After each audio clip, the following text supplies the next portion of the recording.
Hey, what's up, everyone? It's BDF44 coming at you with another video. All right, so right here we're talking about the Philadelphia 76ers as it pertains to Joel Embiid. He made a statement today. I don't know if the statement was made today, but I did see that it was reported. And basically, what he was saying is, look, you know, he doesn't like the fact that people are using his name as a means of trying to make the point that the Philadelphia 76ers are going to have to choose between him or Ben Simmons. He doesn't like that. He says that he loves playing with Ben Simmons. Stats do not lie. We played last year, didn't get the job done, but that's on me. He took full responsibility for that, and he said he hopes everybody's back next year so we can get back to it. I'm paraphrasing, but that is exactly what I took from the quote. He took responsibility for the season's ending and how things went last year. He displayed leadership in this statement. That's what I saw. I saw a guy who displayed a great deal of leadership in a sense that he wants his guy, Ben Simmons, to understand that publicly he's interested in playing with Ben Simmons. Now, behind the scenes, it doesn't really, that's irrelevant to what it is we're talking about because we'll never know what goes on behind the scenes. But what's important is what they show us because that's what we're going to see. That's what they're going to try to do their very best. Whatever situation it is, it doesn't have to be limited to this one. But what they say they're going to do is what they're going to try to display to all of us. And that's really what it's about. Because a lot of times behind the scenes, somebody can sleep with somebody's wife, okay? And dudes ain't never going to get along. But they have to be able to be professionals just like you do at your workplace. Just like you in your professional setting have to put certain things aside for the betterment of what it is that you're trying to accomplish as a team and, to earn. And that's really what it's about. At the end of the day, everybody's a pro. Do I think Joel Embiid wants to play with Ben Simmons? If I'm taking what he's saying at first value, of course.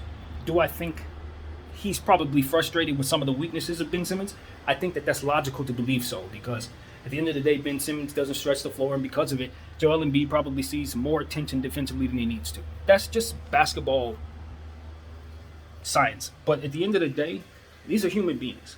He's watched Ben grow into the point that he's at. He's been with Ben his entire career. These are guys who know each other very well. For better or for worse, whatever the truth is, they know each other. And he knows Ben is going through something right now. And he knows that Ben sees him as one of the main guys that have kind of pushed him to the space that he's found himself in. Now, why that may be the case, I can speculate that it's because of what was understood during Embiid's press conference. And there were some other people in the organization who apparently did throw him under the bus, though I didn't see all of the quotes from that particular situation. But at the end of the day, Ben Simmons, in my opinion, by his actions or what has been reported, that's most important to say. What's been reported in regards to what's being shown is that he's not taking accountability for what happened with the Philadelphia 76ers. He is not coming out saying that he wants to come back and redeem himself for his failures. He is not showing the leadership that Joel is showing us here in this quote. He's actually doing the opposite. And if I'm going to speculate further, that's what I think Joel is doing. I think Joel is showing us the great antithesis to the other player. If you're going to choose between the two of us, look at the display I'm doing, look at the display he's doing. Now that's one way to look at it, okay? That's one way to look at it. That doesn't necessarily mean that's what Joel's thinking, but that's a point of view that I can come up with on my own. And I'm sure there's some other people may see his display that way too, especially if you're not looking at his words and taking them for face value. But I tend to like to do that because sometimes in my past, I've overcomplicated things, looking at things too deep. And sometimes it is just as simple as listening to what a person says and taking it at face value. And that, especially if you're personally close to that person, can go a lot further, I think, in what it is that you're doing than picking apart different aspects of things and doing what it is that I do here.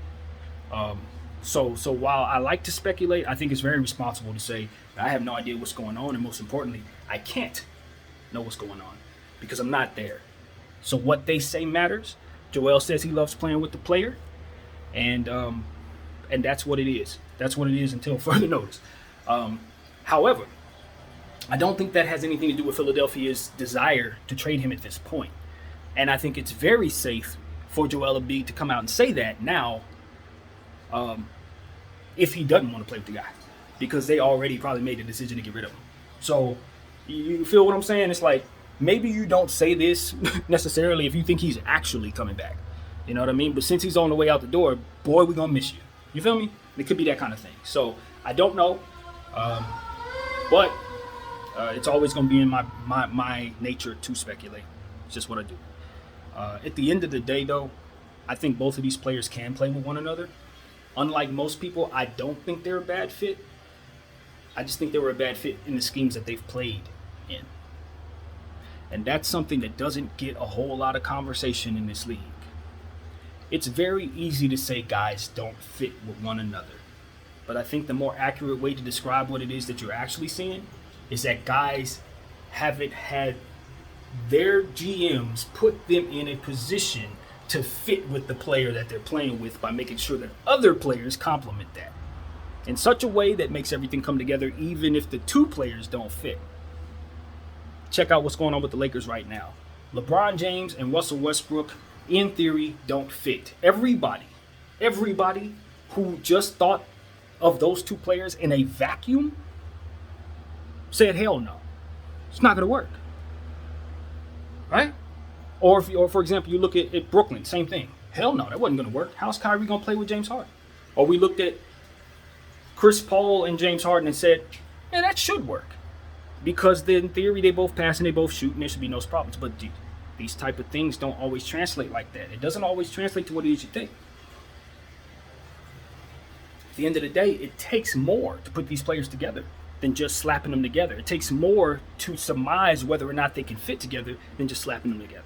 You have to put players together that'll mold them together. The Lakers put shooters around LeBron James and Anthony Davis. LeBron James and Russell Westbrook. Anthony Davis is in place to make Westbrook and LeBron James have to let go of the ball in order to get him incorporated, to where it's not a back and forth between who's holding it, between the two of us. It's how can both of us make sure that he's eating.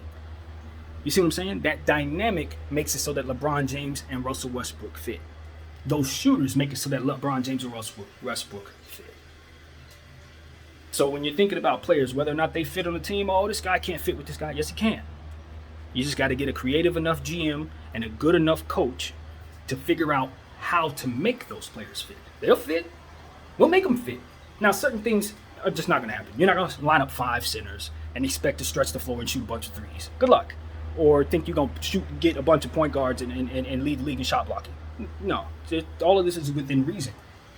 But at the end of the day, the way the NBA is set up with salary cap and all of that stuff, it's a perfect science to where you can put together different pieces to try to make it make sense. And you cannot stack 5 centers together on the same team and think it's going to be cohesive. It's not possible to build that way. So it's easier to kind of think this way. But anyway, that's what I wanted to say to you guys. Shoot, man, I lost my train of thought. What do we start this video on? Who knows? But I know one thing's for sure. I'm looking forward to seeing how the Lakers particularly fit together, because it is a case study that shows us that there are ways to make players fit with one another, even if on paper they don't. This is a very strong case study for that, because Russell Westbrook being high usage and Bron being high usage, coupled with Russell Westbrook in theory not being able to shoot the ball very well and shooting a lot in spite of it, should not in theory work. But you put that big fella down there in the paint, that takes them possessions out of their hands. Now it's not LeBron James, your turn, my turn. No. Now, it's AD. So I love it, man. I love it. Thank you guys for paying attention to what I got going on over here.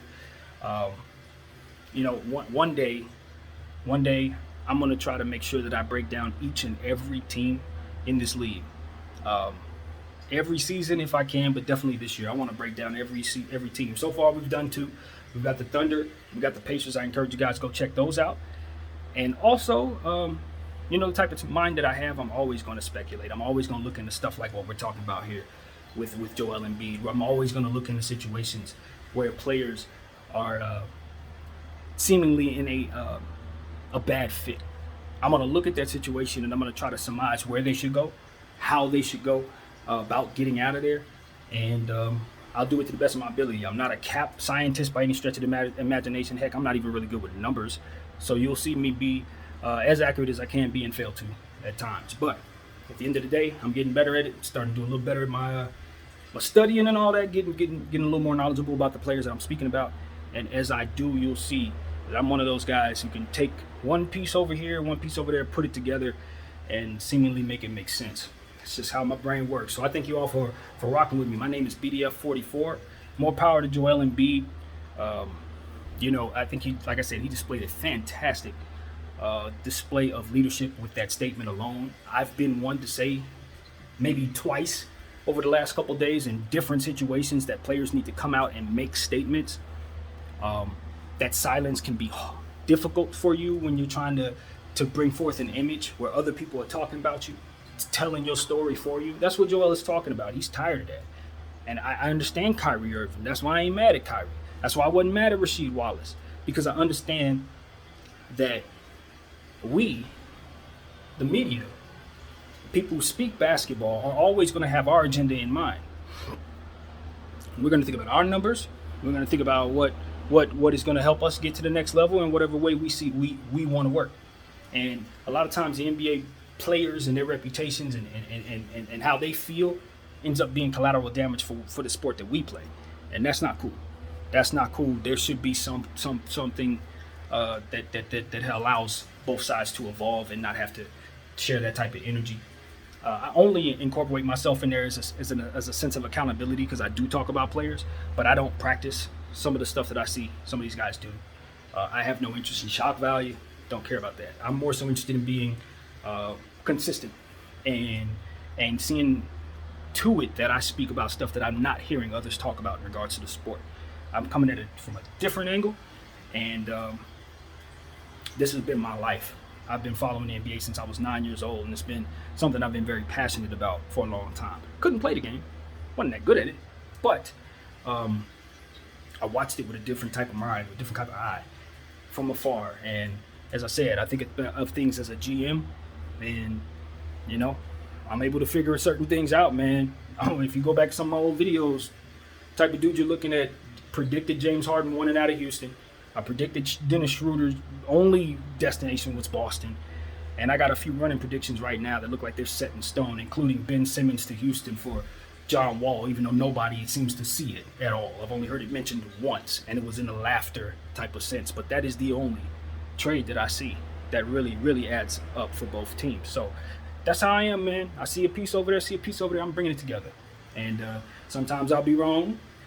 That's part of being human. I misspeak quite a bit. Sometimes it gets a little ridiculous, but I'm a one-take Jake, man, and I don't be sitting up here trying to edit nothing. You get it, one take, with the mistakes, the flaws. That's the lane I'm in. I want you to see me as flawed, because we're all flawed, and I think too much perfection it takes away from the relatability to things. So you're gonna see me make mistakes, and that's okay. And I want you to call me on it if you see fit. My name is BDF44. Thank y'all for watching.